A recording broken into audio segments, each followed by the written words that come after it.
Welcome Capricorn, it's February 2019, Dadhichi here with your monthly synopsis, your horoscope forecast, a brief look at what really is going to stand out in terms of planetary transits, the phases of the moon and so on and so forth. So for those of you that are new, sit back, we'll be here 6 or 7 minutes just to give you an overview, and you can get more at my website, which I'll tell you about at the end of the reading.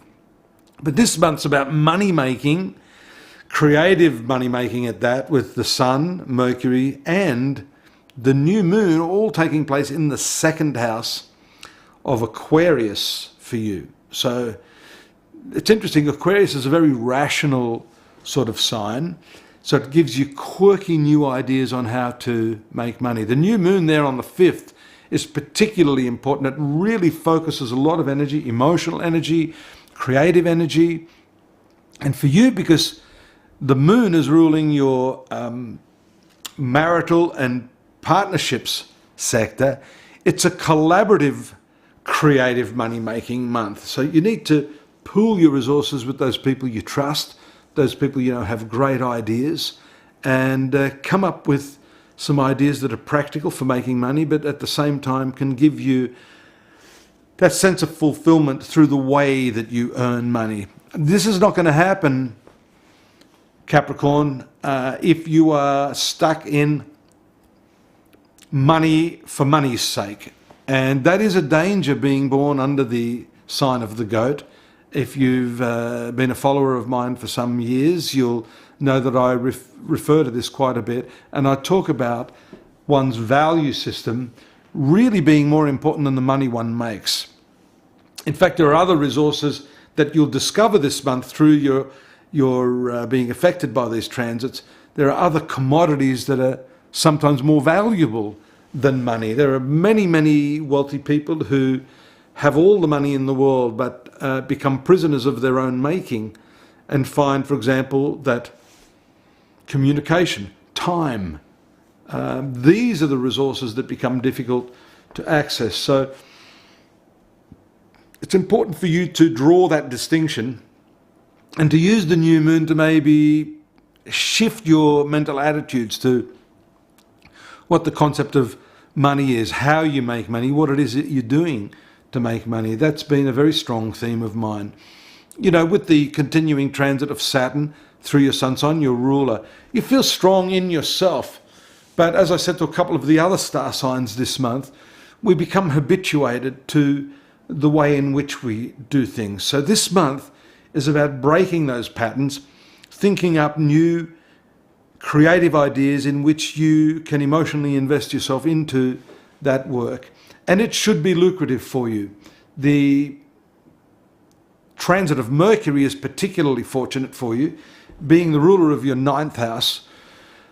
That's been there for a while, and we see also some additional points of luck with Venus transiting your sun sign after February 3. That happens just before this new moon.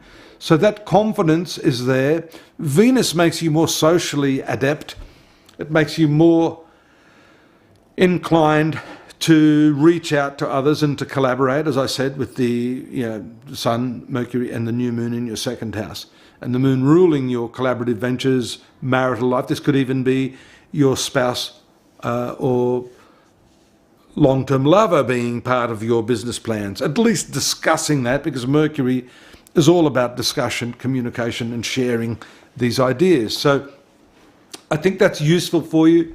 Venus will be there for the whole of the month up until the 1st of March. So pretty much the whole month is enhanced by Venus, which is really the best planet for any Capricorn-born individual. It rules simultaneously your 10th house of profession, the 5th house of creativity. So that shows us also a thread, a link between these two areas of your life, which again is the theme. That's why I always talk about themes in the way that I read these monthly forecasts. So you get an idea. Well, we talked about the 2nd house, which is income, Mercury being creative. Now we're looking at Venus, which is ruling your 5th house of creativity generally, moving into your sun sign, which is an earth sign, Capricorn, ruling your workplace as well. So there's a lot pointing in this direction of work, finance, collaboration, bringing your social skills into the picture and really enjoying what you do with either your partner or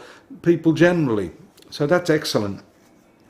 The full moon happens later in the month. It shifts the attention away a little bit, Capricorn, into the 9th house of your horoscope, which is Virgo. And the 9th house is your higher ideals. What are the higher ambitions that you hold for yourself? Yep, we all want to have material security, money, power. Put that to the side for just the time being and ask yourself, what is it? What's the ideal of your life? You know, if you had all the money and all of the success, what then? What is it that you would do? What could you do? What would you focus your resources and your energy on if you had that? So this is a spiritual house. The full moon is also, as I said earlier, relating to your partnerships, your marriage, love life, business partners as well. So seeing that planet move to this spiritual 9th house is good because it shines a light on the deeper implications of your relationship with the one you love. And again, as with money, our relationships can often become habitual too. So this is about looking deeper, getting back to those initial roots of what attracted you to the person, finding that spiritual sweet spot in your relationship and having the two of you meet in that area so that you can find some happiness and some fulfillment. On a strictly astrological point, it is a spiritual house, so you may be interested in developing your spirituality. That also is thematic because you've got Jupiter, and at the start of the month, Venus there for just a few days. Jupiter remains there, so that's very much a spiritual house. I've talked about that quite a bit over the last few readings that I've given you. So we see that this extends into your personal relationships, and therefore you should see and inquire and meditate and look at that aspect of your life and that aspect of your relationships throughout February to enhance it. It's also to do with travel and higher education. So we see this as beginning a phase of learning and expansion of your mind, and also expansion of your cultural interests as well. So all in all, a great month for you, Capricorn. Please visit me at astrology.com.au where I have your textual rendition of this. It goes into more detail chronologically. We have the daily readings, and I've also drawn up your yearly forecast if you'd like to look at that in more detail and see how this fits in with the bigger picture of your life over the coming 12 months. Drop me a line if you wish, and by all means subscribe, and I hope you'll be here again next month. Take care now. Bye-bye.